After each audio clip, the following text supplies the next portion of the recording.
killed his sister's ex-boyfriend by stabbing him and setting him on fire will spend the rest of his life behind bars. Adonis Betances refused to appear in court for his sentencing, but that didn't stop the victims' loved ones from giving their emotional victim impact statements. Eyewitness News reporter Marcus Solis live at the courthouse in Melrose section with more. Marcus.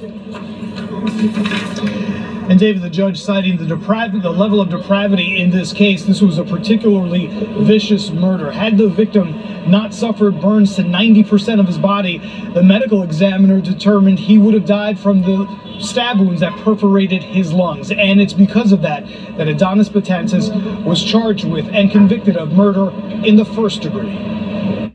He was never a danger to bodily. A mother so overcome with grief she couldn't continue addressing the court, describing the pain of losing her son, Winston Ortiz. A grief counselor finished reading the victim impact statement. The defendant caused so much hurt and pain to my family for what he has done and has shown no remorse. The defendant is Adonis Betances, who refused to enter the courtroom to attend his sentencing. Betances was convicted of committing the particularly gruesome and heinous murder in August 2020, stabbing Ortiz repeatedly, dousing him with gasoline, then setting the 18-year-old on fire, allegedly because he was angry the victim had been involved in a relationship with his 15-year-old sister.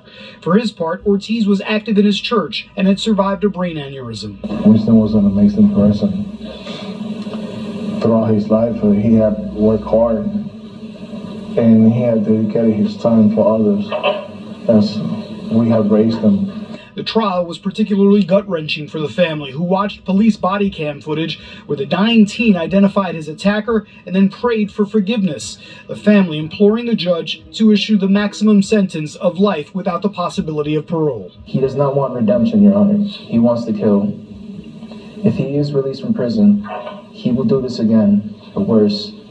I fear for my life. I fear for my little brother's life. I fear for the rest of my family. And no one will be safe with him walking free. Well, Betances' lawyer, citing the fact that he had never been arrested, had no criminal record, asked the judge for the minimum sentence here, which would have been 20 years to life with the possibility of parole. The judge rejecting that, saying that Betances has shown no remorse and, in fact, to this day, maintains his innocence. And we're live outside Bronx Supreme Court. Mark.